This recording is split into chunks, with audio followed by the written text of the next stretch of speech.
ඔබේ ව්‍යාපාරයේ ලාභය අඩු වෙන්නේ සේල්ස් අඩු වීම නිසාවත් නෙමෙයි.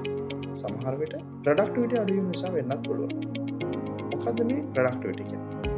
ප්‍රොඩක්ටිවිටි කියන්නේ අඩු සම්පත් ප්‍රමාණයකින් වැඩි නිමවුම් ප්‍රමාණයක් ලබා ගැනීම නැත්නම් වැඩි අවුට්පුට් එකක් ලබා ගැනීම. උදාහරණයක් විදිහට අඩු සේවක ප්‍රමාණයකින් වැඩි අවුට්පුට් එකක් ගන්න පුළුවන් නම් අඩු අමුද්‍රව්‍ය ප්‍රමාණයක් යොදාගෙන වැඩි නිමවුමක් ගන්න පුළුවන් නම් අපි ඒකට කියනවා ප්‍රොඩක්ටිවිටි කියලා.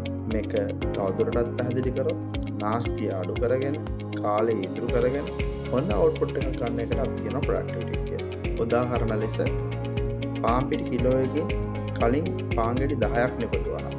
අපිට පුළුවන් නම් පාන් පිටි කිලෝයකින්ම පාන් ගෙඩි 12ක් නිෂ්පාදනය කරන්න අපි කියනවා අන්න ප්‍රොඩක්ටිවිටි එක වැඩි වෙලා තියෙනවා.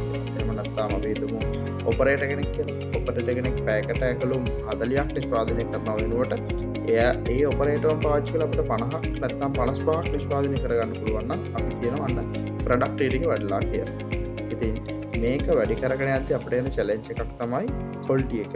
කොහොමද ක්වොලිටි එක මේන්ටේන් කරගන්නේ? ක්වොලිටි එක මේන්ටේන් කරගෙන ප්‍රොඩක්ටිවිටි එක වැඩි කරනවා නම් අපි ඒකට කියනවා ප්‍රොඩක්ටිවිටි එක හයි කියලා. බිස්නස් එකකට මේ ප්‍රොඩක්ටිවිටි කියන එක වැදගත් වෙන්නේ ඇයි? ඔව්.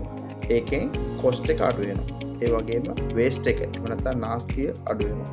අපේ වෙලාව ඉතුරු කරලා දෙනවා. මේ හැම දෙයකින්ම අවසානයේ වෙන්නේ අපේ ප්‍රොෆිට් එක වැඩි කරලා දෙනවා කියන එක. හැබැයි අපේ ප්‍රොඩක්ටිවිටි එක අඩු වෙනවා නම් මොකද වෙන්නේ? අපිට අපේ සමාජිකයොත් එක්ක ඕවර් ටයිම් කරන්න වෙනවා. එහෙම නැත්නම් අපේ නිෂ්පාදන ඇනෝම් වල ඩිලේස් එන්න පුළුවන්. අපේ ප්‍රොෆිට් එක අඩු වෙන්න පුළුවන්. මේ වගේ පාඩු ගොඩාක් අපිට වෙනවා ප්‍රොඩක්ටිවිටි එක අඩු වෙනවා. ඉතින් වැඩියෙන් රිසෝසස් දාන එක නැත්නම් සම්පත් යොමු කරන එක නෙමෙයි කරන්න ඕනේ. තියෙන සම්පත් වලින් හොඳ රිසල්ට් එකක් ගන්න එක තමයි වැදගත් වෙන්නේ. ප්‍රොඩක්ටිවිටි එක වැඩි කරගන්න තවත් අදහස් ඕනේ නම් රැඳී ඉන්න ෆැක්ටරි ඩොක්ටර් YouTube channel